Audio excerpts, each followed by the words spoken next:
Movie స్టార్టింగ్లోనే జే Zona జామ్సన్ voice వినిపిస్తూ ఉంటుంది. ఎక్కడైతే ప్లాట్ఫామ్ హోమ్ ఎండ్ అయ్యిందో అక్కడి నుంచే ఈ మూవీ స్టార్ట్ అవుతుంది. మిస్టీరియో పీటర్ పార్కరే స్పైడర్ మ్యాన్ అని అందరికీ చెప్పడంతో అసలు ఏం జరిగింది అనేదే ఈ మూవీ. ఇక్కడ జే జోనా జామ్సన్ స్పైడర్ మ్యాన్ని తిడుతూ ఉంటాడు. ఈ స్పైడర్ మ్యాన్ హంతకుడు, మిస్టీరియోనే మంచివాడు అని అందరికీ చెబుతూ ఉంటాడు. ఈ నిజం తెలిసిన జనం మొత్తం అక్కడే ఉన్న ఎంజే దగ్గరికి వస్తూ ఉంటారు. నువ్వు పీటర్ పార్కర్ గర్ల్ ఫ్రెండ్ కదా అని. అది చూసిన పీటర్ ఎంజేకి ఏమన్నా అవుతుందని తనని అక్కడి నుంచి తీసుకొని వెళ్ళిపోతాడు. కానీ తన వెంట పోలీసులు ఇంకా న్యూస్ ఛానల్స్ వాళ్ళు అందరూ వస్తూ ఉంటారు. అప్పుడే పీటర్ అండర్ గ్రౌండ్ నుంచి ఎంజేని తీసుకొని వెళ్తాడు. ఇప్పుడు సిటీలో కొంతమంది స్పైడర్ మ్యాన్ ని ప్రేమిస్తూ ఉంటారు, కొంతమంది ద్వేషిస్తూ ఉంటారు. అలాగే మిస్టీరియోకి సపోర్ట్ చేసే ఒకడు స్పైడర్ మ్యాన్ సూట్ పై గ్రీన్ పెయింట్ కూడా వేస్తాడు. తర్వాత పీటర్ ఎంజేని తీసుకొని మే దగ్గరికి వెళ్తాడు. ఇక్కడే హ్యాపీ కూడా ఉంటాడు. హ్యాపీకి యాంట్ మేకి అప్పుడే బ్రేకప్ అవుతుంది. అలా అందరూ మాట్లాడుకుంటూ ఉండగానే అక్కడికి పోలీసులు వస్తారు సడన్ గా. అలా పీటర్ని, యాంట్ మేని, ఎంజేని అందరిని తీసుకొని వెళ్ళిపోతారు. అసలు పీటర్ మిస్టీరియోని ఎందుకు చంపాడో అని తెలుసుకోవాలనుకుంటారు పోలీసులు. కానీ పీటర్ మాత్రం నేను అస్సలు తనని చంపలేదు, ఆ డ్రోన్స్ కూడా నావి కావు అంటాడు. అప్పుడే పీటర్కి డాక్టర్ స్ట్రేంజ్ గుర్తుకు వస్తాడు. తన దగ్గరికి వెళ్తే తన సమస్యకి ఏదైనా సమాధానం దొరుకుతుంది అనుకుంటాడు. అలా వెంటనే పీటర్ డాక్టర్ స్ట్రేంజ్ దగ్గరికి వెళ్తాడు. అక్కడ సింక్టమ్లోకి వెళ్ళగానే అక్కడ మొత్తం మంచు కురుస్తూ ఉంటుంది. ఏదో పోర్టల్ ఓపెన్ చేసినప్పుడు ఇలా జరిగి ఉంటుంది. అప్పుడే డాక్టర్ స్ట్రేంజ్ అక్కడికి వస్తాడు. వెంటనే పీటర్ తనతో అంటాడు, నాకు ఒక పని చేసి పెట్టండి, కాలం వెనక్కి వెళ్ళి నేనే స్పైడర్ మ్యాన్ అని ఎవరెవరికి తెలుసో వాళ్ళకి గుర్తు లేకుండా చేయండి అంటాడు. దానికి డాక్టర్ స్ట్రేంజ్ అలా చేయడం కుదురుతుంది, కానీ నా దగ్గర ఇప్పుడు టైం స్టోన్ లేదు అంటాడు. నిజానికి ఇప్పుడు మొత్తం హెడ్గా వాంగ్ ఉంటాడు. ఎందుకంటే థానోస్ స్నాప్ చేసిన తర్వాత 5 సంవత్సరాలు డాక్టర్ స్ట్రేంజ్ కనపడకుండా పోయాడు కాబట్టి వాంగే మొత్తానికి హెడ్గా మారతాడు. అప్పుడే డాక్టర్ ఇలా చేయాలంటే ఇంకొక పని ఉంది అంటాడు. దానికి వాంగ్ అంటాడు, ప్లీజ్ స్ట్రేంజ్, ఏది ఏమైనా సరే నువ్వు ఆ మంత్రాన్ని మాత్రం అస్సలు వాడకు, అది వాడటం వల్ల చాలా ప్రమాదాలు జరుగుతాయి అంటాడు. అప్పుడు డాక్టర్ స్ట్రేంజ్ సరే నేను దాన్ని ఏం ఉపయోగించనులే, నువ్వు వెళ్ళు అంటాడు. అలా వాంగ్ అక్కడి నుంచి వెళ్ళిపోతాడు. కానీ వాంగ్ అక్కడి నుంచి వెళ్ళిపోయాక డాక్టర్ స్ట్రేంజ్ పీటర్ని అక్కడి నుంచి ఆ శాంక్టంలో ఉన్న అండర్ గ్రౌండ్లోకి తీసుకొని వెళ్తాడు ఆ మంత్రాన్ని ఉపయోగించడానికి. అలా ఆ మంత్రాన్ని ఉపయోగించడం స్టార్ట్ చేస్తాడు డాక్టర్ స్ట్రేంజ్. ఈ మంత్రంతో నిన్ను అందరూ మర్చిపోతారు అని పీటర్తో అంటాడు. దానికి పీటర్ భయపడిపోతాడు. వెంటనే నన్ను ఎంజే, నెడ్ ఇంకా మా ఆంటీ, హ్యాపీ అందరు మర్చిపోతారా అంటాడు. వెంటనే మళ్ళీ డాక్టర్ దగ్గరికి వెళ్ళి ఎంజే, నెడ్ వాళ్ళు నన్ను మర్చిపోకుండా ఉండాలి, మిగతా వాళ్ళు మర్చిపోయేలా చెయ్యి అంటాడు. అలా డాక్టర్ స్ట్రేంజ్ ఆ మంత్రాన్ని చదువుతూ ఉన్నప్పుడే మధ్య మధ్యలో మాట్లాడుతూ ఉంటాడు పీటర్. దాంతో ఆ మంత్రం తప్పుగా అవుతుంది. అప్పుడు డాక్టర్ స్ట్రేంజ్ అంటాడు, నువ్వు మొత్తం చెడదొబ్బావు అని. నిన్ను మర్చిపోవాలి అనుకోవడం కంటే నిన్ను రిజెక్ట్ చేసిన ఎంఐటి వాళ్ళతో నువ్వు ఒకసారి మాట్లాడవచ్చు కదా అంటాడు. దానికి పీటర్ ఓ ఇలా కూడా మాట్లాడవచ్చు కదా అంటాడు. అప్పుడు డాక్టర్ స్ట్రేంజ్ నువ్వేం మాట్లాడకుండానే ఇక్కడికి వచ్చావా, నన్ను ఇదంతా చేయమన్నావా అని బయటికి పంపించేస్తాడు పీటర్ని. అప్పుడు వెంటనే పీటర్ తన స్కూల్ ఫ్రెండ్ అయిన ఫ్లాష్కి కాల్ చేస్తాడు. అడ్మిషన్స్ తీసుకునే ఆమె ఎక్కడ ఉంది అని ఫ్లాష్ని అడుగుతాడు. అప్పుడు ఫ్లాష్ అంటాడు, ఇప్పుడే ఆమె ఎయిర్పోర్ట్ దగ్గరికి వెళ్తుంది అని, కరెక్ట్ టైంకి నువ్వు వెళ్తే తనని మధ్యలోనే పట్టుకోవచ్చు అంటాడు. అప్పుడే పీటర్ వెంటనే ఆవిడని కలవడానికి వెళ్తాడు. ఆమెను కలుసుకొని ఇదంతా నా తప్పే, నన్ను వదిలేసి నా ఫ్రెండ్స్ని మాత్రం సెలెక్ట్ చేసుకోండి అంటాడు. అలా మాట్లాడుతూ ఉన్నప్పుడే అక్కడికి డాక్ ఆక్ వస్తాడు. అలా డాక్ ఆక్ స్పైడర్ మ్యాన్ని చూసి తన వైపు అటాక్ చేయడానికి వెళ్తాడు. ఇక్కడ ఫైటింగ్ తోపు ఉంటుంది. ఈ ఫైటింగ్లో ఆ అడ్మిషన్స్ తీసుకునే లేడీ తన కార్లో నుంచి కింద పడిపోతూ ఉంటుంది. కానీ అప్పుడే పీటర్ వచ్చి ఆమెని కాపాడతాడు. తర్వాత మళ్ళీ డాక్ ఆక్ స్పైడర్ మ్యాన్తో ఫైట్ చేయడానికి వస్తాడు. అప్పుడే డాక్ ఆక్ స్పైడర్ మ్యాన్ పై ఉన్న నానోటెక్ పవర్ని తీసుకొని తన టెంటికల్స్లో పెట్టుకుంటాడు. అలా మళ్ళీ పీటర్ని పట్టుకొని చంపడానికి వస్తాడు. కానీ అప్పుడే డాక్ ఆక్ పీటర్ ఫేస్ చూసి అరే నువ్వు పీటర్ పార్కర్ కాదు కదా అంటాడు. దాంతో పీటర్కి ఏమీ అర్థం కాదు. నేనే పీటర్ కదా, కాదంటాడేంటి అనుకుంటాడు. అప్పుడే పీటర్ తెలివిగా ఆలోచిస్తాడు. డాక్ ఆక్ తన నానోటెక్ టెక్నాలజీని తన టెంటికల్స్లో పెట్టుకున్నాడు కాబట్టి పీటర్ తన టెక్నాలజీతో వాటిని కంట్రోల్ చేస్తూ ఉంటాడు. అలా మళ్ళీ పీటర్ తన టెంటికల్స్ నుంచి ఫ్రీ చేసుకొని ఆ అడ్మిషన్స్ తీసుకునే లేడీ దగ్గరికి వెళ్ళి ప్లీజ్ నా ఫ్రెండ్స్నైనా ఎంఐటీలో జాయిన్ చేసుకోండి అంటాడు. అప్పుడు ఆ లేడీ, నువ్వు హీరోవి, నా వరకు అయినంత వరకు మీ ముగ్గురికి హెల్ప్ చేస్తాను అంటుంది. అలా అక్కడి నుంచి వెళ్ళిపోతుంది. అంతలో అక్కడికి గ్రీన్ గోబ్లిన్ వస్తాడు. అబ్బబ్బబ్బబ్బబ్బా, ఈ సీన్ చూస్తుంటే నాకైతే వేరే లెవెల్ అనిపించింది. అలా గ్రీన్ గోబ్లిన్ పీటర్తో ఫైట్ చేయడానికి వస్తాడు. కానీ అంతలో డాక్టర్ స్ట్రేంజ్ వచ్చి తన స్పెల్తో డాకాక్ని పీటర్ని తనతో పాటు తీసుకొని వెళ్తాడు. అలా డాకాక్ని సెక్ట్రంలో బంధిస్తాడు. దీన్ని స్పెషల్ మ్యాజిక్తో తయారు చేసి ఉంటాడు డాక్టర్ స్ట్రేంజ్. ఇక్కడే మనకి లిజర్డ్ కూడా కనిపిస్తాడు. అదే అమేజింగ్ స్పైడర్ మ్యాన్ విలన్. తనని ఇంకో సెల్లో బంధించి ఉంటాడు డాక్టర్ స్ట్రేంజ్. అప్పుడే డాక్టర్ స్ట్రేంజ్ పీటర్కి చెప్తాడు, ఇప్పుడు మల్టీవర్స్ ఏర్పడడం వల్ల ఈ విలన్స్ మొత్తం మన ప్రపంచంలోకి వస్తున్నారు. ఈ మల్టీవర్స్ ఎలా ఏర్పడింది అంటే మనం వాడిన మంత్రం తప్పుగా వర్క్ చేసింది. దానివల్లే ఈ మల్టీవర్స్లో ఉన్న విలన్స్ అందరూ ఇక్కడికి వస్తున్నారని చెప్తాడు. అలాగే ఇంకో విషయం కూడా చెప్తాడు పీటర్కి, వెళ్ళు, ఇద్దరే కాకుండా ఇంకా విలన్స్ కూడా వచ్చారు, వాళ్ళు ఎక్కడ ఉన్నారో కనుక్కో అంటాడు. అంటే electro, green goblin, sand man అన్నమాట. అందరినీ పట్టుకొని రిటర్న్ ఇక్కడికి తీసుకురా, అప్పుడే మనం అందరం కలిసి వాళ్ళని వాళ్ళ ప్రపంచాలకి పంపిద్దాం అంటాడు. అలాగే పీటర్ కూడా ఒక స్పెషల్ స్పెల్ని నేర్పిస్తాడు. ఈ స్పెషల్ పవర్తో ఎవరిపైన అటాక్ చేసి వాళ్ళని ఈ సెక్టంలో ఉన్న సెల్లోకి టెలిపోర్ట్ చేసి బంధించవచ్చు. అలా పీటర్ ఆ విలన్స్ని పట్టుకోవడంలో ఎంజే, నెడ్ కూడా తనకి హెల్ప్ చేస్తారు.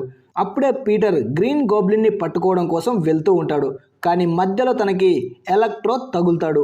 పీటర్కి ఎలక్ట్రోకి మధ్య ఫైట్ జరుగుతుంది. కానీ అక్కడ ఉన్నది ఎలక్ట్రో అస్సలు తగ్గడు, ఫుల్ పవర్లో ఉంటాడు ఇప్పుడు. కానీ అంతలో అక్కడికి శాండ్ మ్యాన్ వస్తాడు. పీటర్కి హెల్ప్ చేస్తాడు శాండ్ మ్యాన్ ఎలక్ట్రోని పట్టుకోవడంలో. అప్పుడే పీటర్ ఆ మ్యాజిక్ పవర్ని వాడి ఎలక్ట్రోని, శాండ్ మ్యాన్ని ఇద్దరిని సెల్లో బంధిస్తాడు. తర్వాత పీటర్కి ఆంట్ మే కాల్ చేస్తుంది. తను అంటుంది, నార్మన్ నిన్ను కలవాలి అనుకుంటున్నాడు అని. నార్మన్ ఎవరో కాదు, గ్రీన్ గోబ్లినే. మీకు అందరికి తెలుసు అనుకుంటా, గ్రీన్ గోబ్లిన్ అపరిచిత టైప్ అనమాట. తను ఒకసారి నార్మల్గా ఉంటాడు, ఒకసారి క్రూరంగా ఉంటాడు. తను హోమ్లెస్ మ్యాన్గా ఆంట్ మే దగ్గరికి వస్తాడు. అప్పుడు పీటర్ ఆంట్ మే దగ్గరికి వచ్చి నార్మన్ని తనతో పాటు సిక్టామ్కి తీసుకొని వెళ్తాడు. కానీ తనని బంధించడు. అక్కడ ఉన్న విలన్స్ అందరూ వాళ్ళు ఎక్కడి నుంచి వచ్చారో అని అందరూ మాట్లాడుకుంటూ ఉంటారు. అప్పుడే డాక్టర్ స్ట్రేంజ్ అక్కడికి వస్తాడు. తన చేతిలో మ్యాజికల్ క్యూబ్ ఉంటుంది.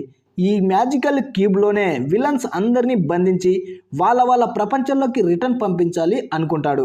ఇప్పుడు ఆ విలన్స్ అందరూ మళ్ళీ వాళ్ళ ప్రపంచంలోకి వెళ్ళి అక్కడ ఉన్న స్పైడర్ మ్యాన్ చేతుల్లో చనిపోవాలి. కానీ పీటర్కి మాత్రం నా వల్ల వాళ్ళు ఇక్కడికి వచ్చారు కాబట్టి మళ్ళీ నేను అక్కడికి వాళ్ళని పంపి వాళ్ళందరినీ చంపాలి అనుకోను అంటాడు. అందుకే డాక్టర్ స్ట్రేంజ్తో చెప్తాడు, నేను వాళ్ళని చంపాలి అనుకోవడం లేదు, వాళ్ళని నేను మారుస్తాను అని. డాక్టర్ స్ట్రేంజ్ చేతిలో ఉన్న ఆ క్యూబ్ని తీసుకొని అక్కడి నుంచి వెళ్ళిపోతూ ఉంటాడు. కానీ డాక్టర్ స్ట్రేంజ్కి మాత్రం స్పైడర్ మ్యాన్ ఇలా చేయడం అస్సలు నచ్చదు. అలా స్పైడర్ మ్యాన్కి డాక్టర్ స్ట్రేంజ్కి మధ్య ఫైట్ జరుగుతుంది. ఇక్కడ డాక్టర్ స్ట్రేంజ్ మిర్రర్ డైమెన్షన్ని క్రియేట్ చేస్తాడు. చాలా రోజుల తర్వాత చూశాను ఈ స్పెషల్ పవర్ని, నాకు బాగా నచ్చింది. ఈ మిర్రర్ డైమెన్షన్లో మొత్తం డాక్టర్ స్ట్రేంజ్ కంట్రోల్లోనే ఉంటాయి. కానీ పీటర్ చాలా తెలివిగా డాక్టర్ స్ట్రేంజ్ని ఆ మిర్రర్ డైమెన్షన్లోనే బంధించి ఆ క్యూబ్ని తీసుకొని మళ్ళీ రిటర్న్ వస్తాడు. అలాగే డాక్టర్ స్ట్రేంజ్ తన స్పెల్ని వాడకుండా తన దగ్గర ఉన్న రింగ్ను కూడా రిటర్న్ తీసుకొని వచ్చేస్తాడు. అప్పుడే పీటర్ ఆ విలన్స్ అందరితో అంటాడు, మీకు 2 అవకాశాలు ఇస్తున్నాను, మీరు మీ ప్రపంచానికి వెళ్ళి చచ్చిపోతారా లేదా నా వెంట వచ్చి మళ్ళీ నార్మల్గా అయ్యి హ్యాపీగా బతుకుతారా అంటాడు. అప్పుడు అక్కడ ఉన్న అందరూ సరే మేము మీ వెంటనే వస్తాం, ఎందుకు చేస్తాము అంటారు. అప్పుడు పీటర్ ఆ క్యూబ్ని ఎంజేకి, నెడ్కి ఇస్తాడు. నేను వీళ్ళని తీసుకొని వెళ్తున్నాను, తర్వాత వీళ్ళేనా తేడాగా చేసి నాకు ఎదురు తిరిగినప్పుడు నేను నీకు సిగ్నల్ ఇస్తాను, అప్పుడు ఈ క్యూబ్ పై ఉన్న బటన్ని నొక్కు, అప్పుడే మళ్ళీ వీళ్ళు వాళ్ళ ప్రపంచంలోకి వెళ్ళి చస్తారు అంటాడు. తర్వాత పీటర్ అందరూ విలన్స్ని తీసుకొని హ్యాపీ అపార్ట్మెంట్కి వెళ్తాడు. ఇక్కడ టోనీ స్టార్క్ సంబంధించిన టెక్నాలజీ ఉంటుంది. దాంతో వీళ్ళని నార్మల్ చేయాలనుకుంటాడు పీటర్. అలాగే ఆ టెక్నాలజీతో డాకాక్ టెంటికల్స్ని మళ్ళా తన కంట్రోల్లోకి తీసుకువస్తాడు. అలాగే ఎలక్ట్రోలో ఉన్న పవర్ని కూడా మొత్తం బయటికి తీసేస్తూ ఉంటాడు. అది కాకుండా గ్రీన్ గోబ్లిన్ని నార్మల్ చేయడానికి కూడా మెడిసిన్ రెడీ చేస్తూ ఉంటాడు. కానీ ఇక్కడే గ్రీన్ గోబ్లిన్ ఎదురు తిరుగుతాడు. నేను నార్మల్గా కాను, మిగతా వాళ్ళని కానివ్వను అని ఎదురు తిరుగుతాడు. అలా మిగతా విలన్స్ కూడా పీటర్పై ఫైట్ చేయడానికి వస్తారు. అందరూ కలిసి పీటర్ పార్కర్ని పిచ్చ కొట్టుడు కొడతారు. అప్పుడే గ్రీన్ గోబ్లిన్ తన పంప్కిన్ బాంబుతో మొత్తాన్ని బ్లాస్ట్ చేస్తాడు. దాంతో అక్కడే ఉన్న ఆంటీ మే కూడా చనిపోతుంది. ఆ బాంబుని ఆపడానికి పీటర్ చాలా ట్రై చేస్తాడు, కానీ అస్సలు పని అవ్వదు. అప్పుడు పీటర్ చనిపోయిన ఆంటీ మేని చూసి చాలా బాధపడతాడు. ఆంటీ మే చనిపోవడానికి ముందు ఒక విషయం చెప్తుంది, great powers come great responsibility అని. అంటే మనలో పవర్స్ పెరిగే కొద్దీ బాధ్యతలు కూడా పెరుగుతాయి అన్నమాట. అలా చెప్పి ఆంటీ మే చనిపోతుంది. అప్పుడే పీటర్ పై అటాక్ చేసిన ఆ విలన్స్ కూడా అక్కడ నుంచి అందరూ వెళ్ళిపోతారు. అంతలో పోలీసులు కూడా అక్కడికి వస్తారు. దాంతో పీటర్ అక్కడి నుంచి పారిపోతాడు. తర్వాత ఇక్కడ నెడ్ అపార్ట్మెంట్ ని చూపిస్తారు. ఇక్కడే నెడ్ ఎంజే ఉంటారు. నెడ్ దగ్గర డాక్టర్ స్ట్రేంజ్ కి సంబంధించిన స్పెల్ రింగ్ ఉంటుంది. దాన్ని ఎలా వాడాలో కూడా నేర్చుకుంటాడు నెడ్. దాంతో అక్కడ ఉన్న ఒక పోర్టల్ని ఓపెన్ చేస్తాడు. నిజానికి ఆ పోర్టల్ ఓపెన్ చేసి వాళ్ళు పీటర్ని కలవాలి అనుకుంటారు. కానీ నెడ్ ఆ పోర్టల్ని ఓపెన్ చేస్తున్నప్పుడు స్పైడర్ మ్యాన్ ని కలవాలి అంటాడు. దాంతో ఆ పోర్టల్ నుంచి స్పైడర్ మ్యాన్ వస్తాడు వీళ్ళ దగ్గరికి. అబ్బో మైండ్ పోతుంది మనకి. వచ్చింది ఎవరో కాదు, మన అమేజింగ్ స్పైడర్ మ్యాన్ అయిన ఆండ్రూ గార్ఫిల్డ్. తనను చూసిన ఎంజేకి నెడ్కి ఏమీ అర్థం కాదు, అసలు ఎవరు తను అని. వెంటనే ఎంజే నువ్వు ఎవరు అని అడుగుతుంది. దానికి ఆండ్రూ నేను స్పైడర్ మ్యాన్ని అంటాడు. అప్పుడు ఎంజే నిజానికి నువ్వు స్పైడర్ మ్యాన్ అయితే గోడపై పాకు, దాన్ని పట్టుకో, దీన్ని పట్టుకో అంటుంది. అప్పుడు నెడ్ అంటాడు నేను మర్చిపోయి ఏదో పోర్టల్ని ఓపెన్ చేశాను అని. దానికి ఎంజే ఇంకో పోర్టల్ని ఓపెన్ చెయ్యి అంటుంది. అప్పుడు నెడ్ మళ్ళీ స్పెల్లింగ్ రింగ్ని వాడి ఇంకో పోర్టల్ని ఓపెన్ చేస్తాడు. అప్పుడు పీటర్ పార్కర్ అంటాడు. దాంతో ఇప్పుడు మన ముందుకి వస్తాడు మన ఫస్ట్ స్పైడర్ మ్యాన్ అయిన టోబీ మెగ్వైర్. ఎంజే వాళ్ళు అనుకుంటారు ఇతను ఏదో పొరపాటున వచ్చాడు అని. కానీ తను కూడా స్పైడర్ మ్యాన్ అని తెలిసిన తర్వాత అందరూ షాక్ అవుతారు. అప్పుడే ఎంజే వాళ్ళు జరిగింది మొత్తం ఇద్దరు స్పైడర్ మ్యాన్లకి చెప్తారు. అప్పుడు ఎంజే వాళ్ళు ఆ స్పైడర్ మ్యాన్ ఇద్దరిని తీసుకొని టామ్ హాలండ్ స్పైడర్ మ్యాన్ దగ్గరికి వెళ్తారు. ఇక్కడ టామ్ హాలండ్ స్పైడర్ మ్యాన్ చాలా బాధపడుతూ ఉంటాడు మే చనిపోయినందుకు. అలాగే తన వల్ల ఈ ప్రపంచం ప్రమాదంలో పడింది అని చాలా ఫీల్ అవుతూ ఉంటాడు. కానీ వేరే ప్రపంచం నుంచి వచ్చిన స్పైడర్ మ్యాన్స్ ఇద్దరు టామ్ హాలండ్ స్పైడర్ మ్యాన్ కి మోటివేట్ చేస్తారు. మనం పోరాడాలి, ఇలా ఏడవకూడదు అని. ఇప్పుడు ఈ ముగ్గురు కలిసి ప్లాన్ చేస్తారు ఈ విలన్స్ అందరినీ నార్మల్ చేయాలి అని. అలా అందరూ కలిసి స్కూల్ ల్యాబ్ లోకి వెళ్తారు. ఇక్కడ ముగ్గురు స్పైడర్ మ్యాన్స్ చాలా కామెడీగా మాట్లాడుకుంటారు. అప్పుడే అందరూ కలిసి వాళ్ళని నార్మల్ చేయడానికి ఒక లిక్విడ్ ని రెడీ చేస్తూ ఉంటారు. అప్పుడే Tom Holland Spider Man news reporter అయిన జే జోనా జామ్సన్ కి కాల్ చేసి అంటాడు మొత్తం సిటీకి నన్ను చూపించండి, నేను స్టాచ్యూ ఆఫ్ లిబర్టీ దగ్గరికి వెళ్తున్నాను అంటాడు. ఎందుకంటే ఆ న్యూస్ ఛానల్ని చూసి విలన్స్ అందరూ అక్కడికి వస్తారని ప్లాన్ వేస్తాడు టామ్ హాలండ్. ఈ స్టాచ్యూ ఆఫ్ లిబర్టీ దగ్గర వర్క్ జరుగుతూ ఉంటుంది. అక్కడ ముగ్గురు మాట్లాడుకుంటూ ఉంటారు. అంతలో అక్కడికి మొత్తం విలన్స్ వస్తారు. అప్పుడే టామ్ హాలండ్ స్పైడర్ మ్యాన్ అంటాడు మనం అందరం కలిసి టీమ్గా ఎదుర్కోవాలి వాళ్ళని అవెంజర్స్ లాగా అని. కానీ వేరే ప్రపంచం నుంచి వచ్చిన ఆ ఇద్దరు స్పైడర్ మ్యాన్స్కి అవెంజర్స్ అంటే అర్థం కాదు. అంటే వీళ్ళేమైనా బ్యాండ్ మేళమా అంటారు.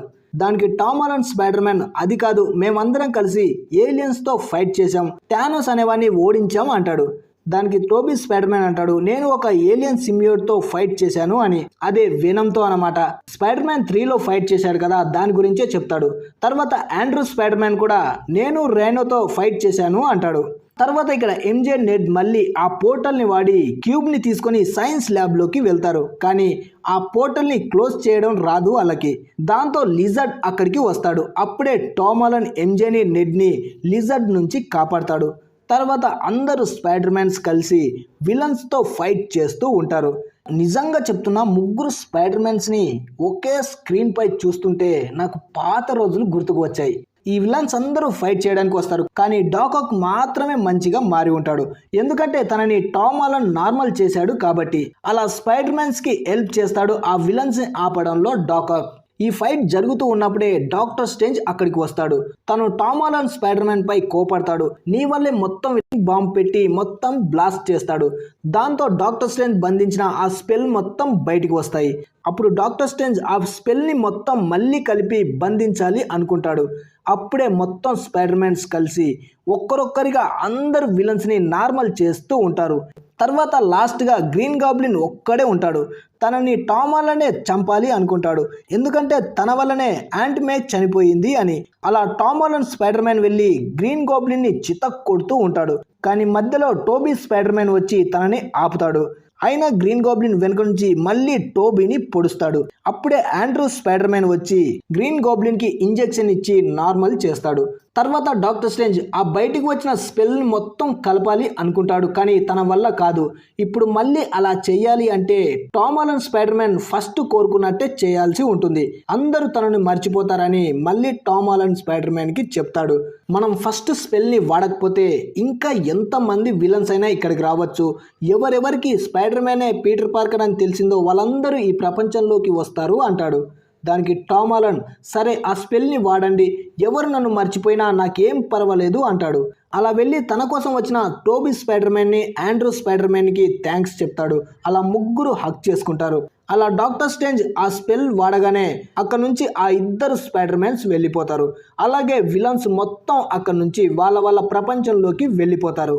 తర్వాత Tom Holland Spider Man MJ Ned దగ్గరికి వెళ్ళి మీరు నన్ను మర్చిపోయే రోజు వచ్చింది అంటాడు. కానీ ఎంజే నెడ్ ఒప్పుకోరు. అప్పుడు పీటర్ అంటాడు మీరు ఎక్కడ ఉన్నా నేను మిమ్మల్ని వెతుక్కుంటూ వస్తాను అని, మళ్ళీ మీకు నేనే గుర్తు చేస్తాను నేను ఎవరు అనేది అని అక్కడ నుంచి వెళ్ళిపోతాడు. అలా కొన్ని రోజులు గడిచిపోతాయి. ఇప్పుడు అందరూ స్పైడర్ మ్యానే పీటర్ పార్కర్ అని మొత్తం మర్చిపోయి ఉంటారు. అప్పుడు పీటర్ ఎంజేని వెతుక్కుంటూ తన వర్క్ చేసే ప్లేస్కి వస్తాడు. పీటర్ అనుకుంటాడు ఎంజేకి తన గతాన్ని మొత్తం గుర్తు చేయాలి అని, కానీ అక్కడే నెడ్ కూడా ఉంటాడు. ఇక్కడ ఎంజే నెడ్ ఇద్దరు పీటర్ని చూసి కూడా అస్సలు గుర్తుపట్టరు. అక్కడే ఎంజే నెడ్ ఇద్దరు మాట్లాడుకుంటూ ఉంటారు. వాళ్ళు ఎంఐటీలో సీట్ వచ్చిందని ఇద్దరు హ్యాపీగా ఫీల్ అవుతూ ఉంటారు. అప్పుడే వాళ్ళని చూసిన పీటర్ వాళ్ళకి నిజం చెప్పొద్దు అనుకుంటాడు, ఎందుకంటే వాళ్ళు ఇప్పుడు హ్యాపీగా ఉన్నారు. మళ్ళీ నేను స్పైడర్ మ్యాన్ అని చెప్పి నా లైఫ్లోకి తీసుకువచ్చి వాళ్ళని ఇబ్బంది పెట్టకూడదు అనుకుంటాడు. అలా అక్కడ నుంచి వెళ్ళిపోతాడు పీటర్. తర్వాత పీటర్ ఒక కొత్త అపార్ట్మెంట్ని తీసుకొని ఒక్కడే ఉంటాడు. అలాగే పీటర్ ఆంటీ మే సమాధి దగ్గరికి కూడా వెళ్తాడు. అక్కడే హ్యాపీ కూడా ఉంటాడు. కానీ హ్యాపీ కూడా పీటర్ని మర్చిపోయి ఉంటాడు. తర్వాత పీటర్ తన రూమ్కి వచ్చి తన కోసం ఒక కొత్త సూట్ని రెడీ చేసుకుంటాడు. ఈ కొత్త సూట్తో మొత్తం సిటీ తిరుగుతూ ఉంటాడు. అలా ఈ మూవీ ముగుస్తుంది. తర్వాత ఈ మూవీ మిడ్ క్రెడిట్ సీన్ని చూపిస్తారు. ఇక్కడ ఎడీ బ్రోక్ కనిపిస్తాడు మనకి, అంటే వెనమ్ అనమాట. వెనమ్ మూవీ పోస్ట్ క్రెడిట్ సీన్లో మనం చూసాం కదా, తను మల్టీవర్స్ ద్వారా స్పైడర్ వర్స్ లోకి వచ్చాడు కదా. ఇప్పుడు తను స్పైడర్ మ్యాన్ కోసం ఆ బార్ అతని దగ్గర అడుగుతూ ఉంటాడు. అప్పుడు ఆ బార్ అతను ఈ ప్రపంచంలో ఉన్న అవెంజర్స్ గురించి, థానోస్ గురించి మొత్తం చెబుతూ ఉంటాడు. కానీ అప్పుడే డాక్టర్ స్ట్రేంజ్ వాడిన స్పెల్ వల్ల విలన్స్ అందరూ వాళ్ళ ప్రపంచంలోకి వెళ్ళిపోయారు కదా. దాంతో ఎడీ బ్రోక్ కూడా తన ప్రపంచంలోకి వెళ్ళిపోతాడు. కానీ వెనమ్కి సంబంధించిన ఒక్క ముక్క మాత్రం అక్కడే పడిపోతుంది. దాంతో మనకు అర్థమవుతుంది రాబోయే రోజుల్లో స్పైడర్ మ్యాన్కి పోటీగా వెనమ్ కొత్త రూపంలో రాబోతున్నాడని. అలా ఈ మిడ్ క్రెడిట్ సీన్ ఎండ్ అవుతుంది. తర్వాత పోస్ట్ క్రెడిట్ సీన్ స్టార్ట్ అవుతుంది. ఇందులో డాక్టర్ స్ట్రేంజ్ కనిపిస్తాడు. ఇందులో doctor strange multiverse of madness కు సంబంధించిన సీన్ ని చూపిస్తారు. అలా ఈ Spider Man no way home movie end అవుతుంది. మరి ఈ మూవీ మీకు ఎలా అనిపించింది అనేది ప్లీజ్ ఒక లైక్ చేసి కింద కామెంట్ చేయండి. అలాగే నచ్చితే ఛానల్ని సబ్స్క్రైబ్ చేసుకోండి.